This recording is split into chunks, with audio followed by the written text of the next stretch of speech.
You know, first of all, let's talk about James Madison. They're good. They are really, really good. They're very efficient. I think they're, and I said this last year to our team, they're hands down the most efficient team in our league. And you can look that up on the computer and the stats and all that. They do what they do best, is what they do. The shooters are not drivers. The shooters are shooters. The drivers are drivers. And they do a great job. They're stronger than us. They're bigger than us. I just thought, honestly, I thought we could win because of how we played the first night with that level of intensity. You saw that in the fourth quarter. You saw that in the fourth quarter. But when they went on that 17-0 run, I'm telling you, it was like somebody chopped their heads off. I mean, it was a buzz saw. And then everybody's upset with everybody until we had to calm everybody down at halftime, refocus, reevaluate, and I thought the second half was a whole lot better. I thought we played better as a team. I thought we did a lot of nice things in that second half. I do want to applaud the subs that came in right before the half when we cleared the bench. I mean, when we took the 5 out, 8-0 run, Nala Jean really and truly took control, took real control. But again, I think James Madison's very, very good. We would have to play our A-plus game to be able to beat them. That's the truth of the matter. And again, I applaud them. Lonnie Cornfield was our point guard. I'll talk about Lonnie first. Lonnie all week long, even last week going into it, she was simply amazing in vocal leadership. She was trying to hype people up all the time, all the time. And you know, when you have a player like that, that's something that's very special. Because some days you might not be feeling good. Whether Lonnie felt good or not, she did that. And she knows she's been challenged to do that since she's been here. But she did an amazing job. I think she's one of the toughest players on our team. I mean, she's not very big. And she'll take charges. She fronted the post player that our post players was supposed to front. She got down there and fronted so they could throw the ball over our head. That's toughness. And I'm very grateful for her. Over here's Dom Davis, senior. Dom came to Southern Miss to change things. She came to Southern Miss to make a difference. She's etched her name in the record books. She's etched her name in the hearts of all of our fans and our supporters. Why? Not just because she's a great player. Dominique Davis is a very loving person. She loves people.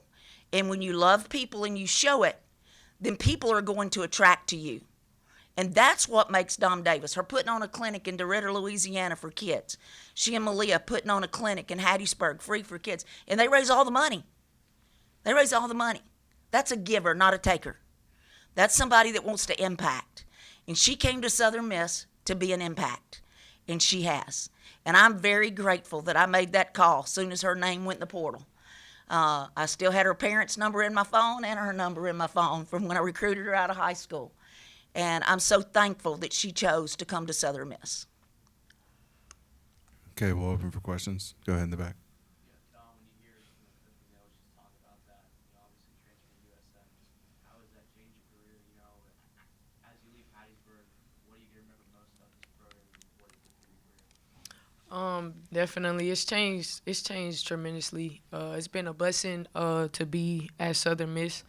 When I came here, Coach McNeely, she believed in me a lot of belief that I didn't have in myself because I just didn't know who I was as a basketball player anymore.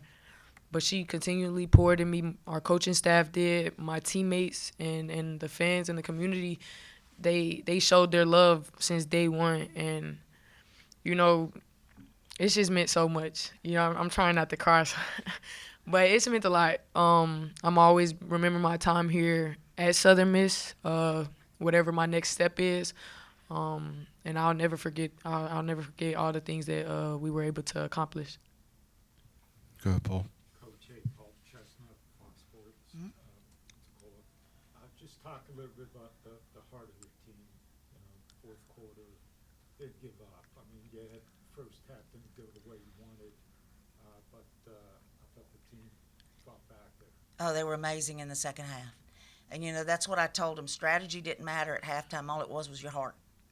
And I thought they came out but had a whole lot of fire in them. And in that fourth quarter, even though we were down, we cut it to 20. I was hoping we could get it to 15 so it looked good in the newspaper the next day or on the internet. But we played hard. We got after them. We were aggressive. We were assertive. You know, we forced them into some turnovers. They only had 4 at the half, and I think they ended up with uh, 18 turnovers.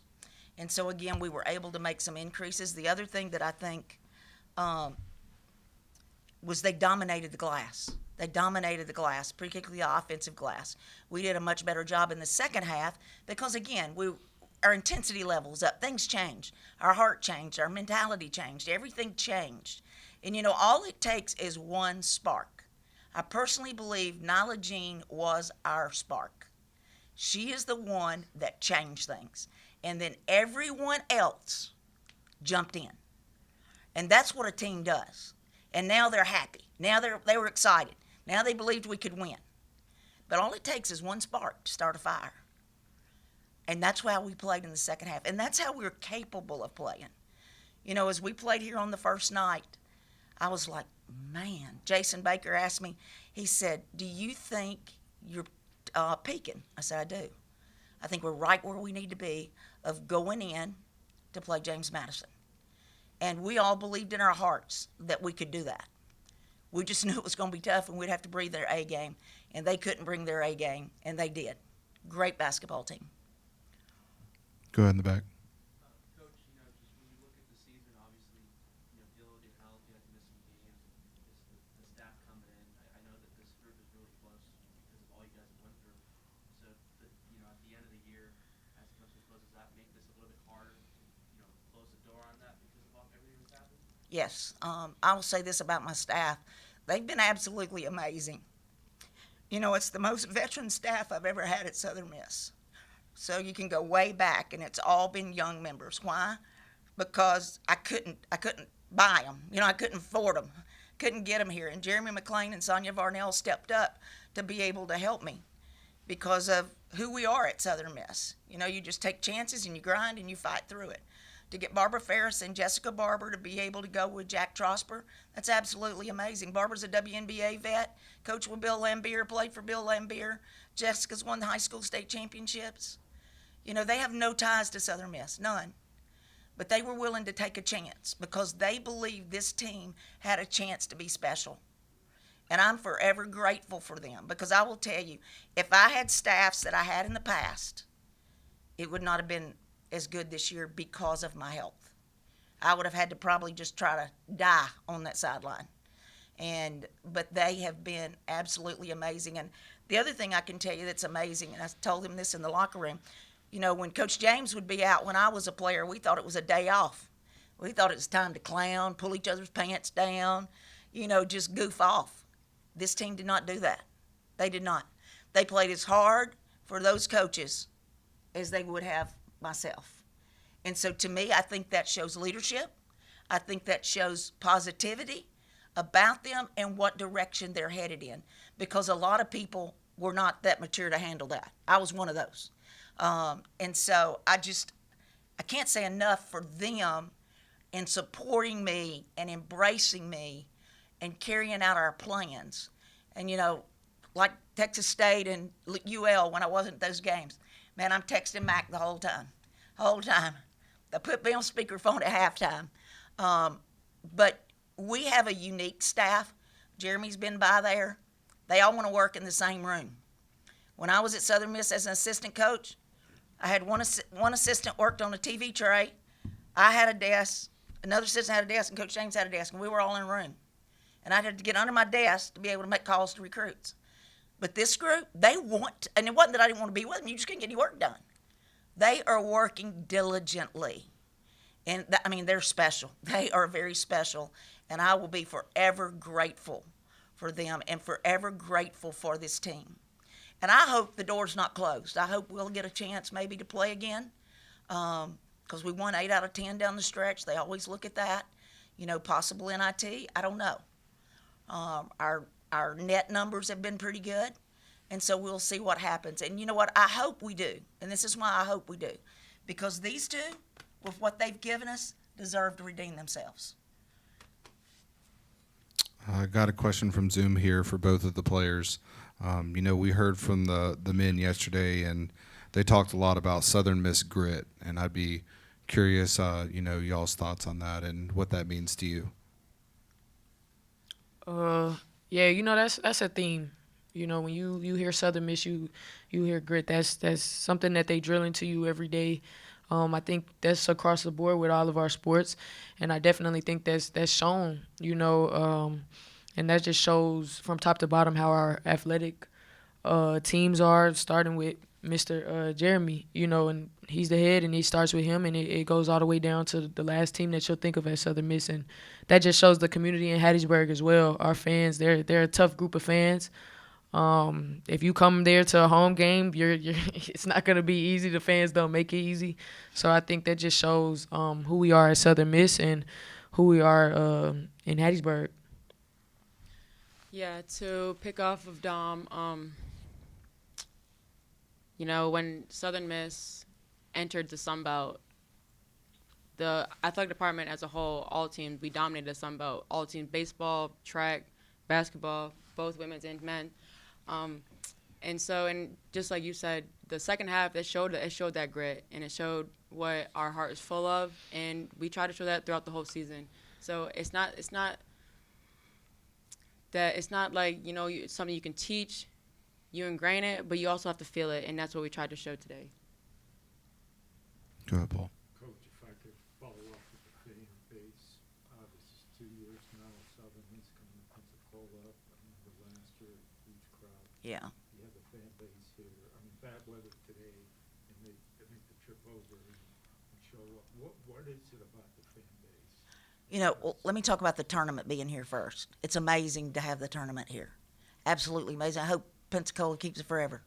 Why? Because they're a great community. They support the support staff, the conference office. It's all right here.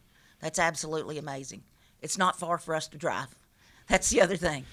The third thing is our fans can get here, and they can go back in the same day. My son works another job, and so he had to leave today. He goes back. He's going backwards and forth to work another job to Hattiesburg. Leave after the game, go back to work, come back. And, it's not a bad trip.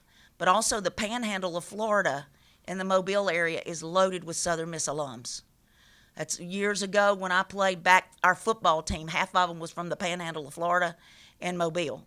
And so we have a great fan base here. I talk about our fans at home, and y'all going to think this is really funny. Or I think you will.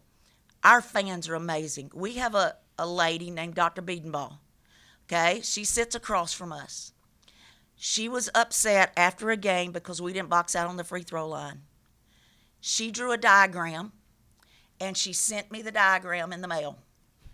And it was teaching me ways to block out because I must not know how to coach them to block out on the free throw line. I'm going to tell you, she loves these players. She loves these players. They get letters from them. She picks player of the game herself, creates her own certificate. But that's kind of who those people are. I mean, they love. And I just told her, I called her, and I thanked her for the block out. And I get a lot of things. She has favorite players, and if I don't play them, I get it in the letter.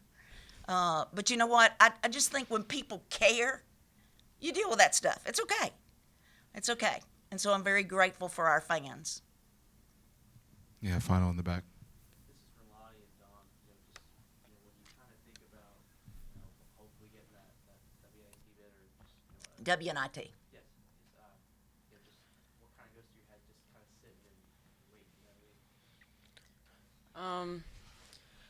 I mean? Well, all you can do is hope. And, we have the off season to continue to work.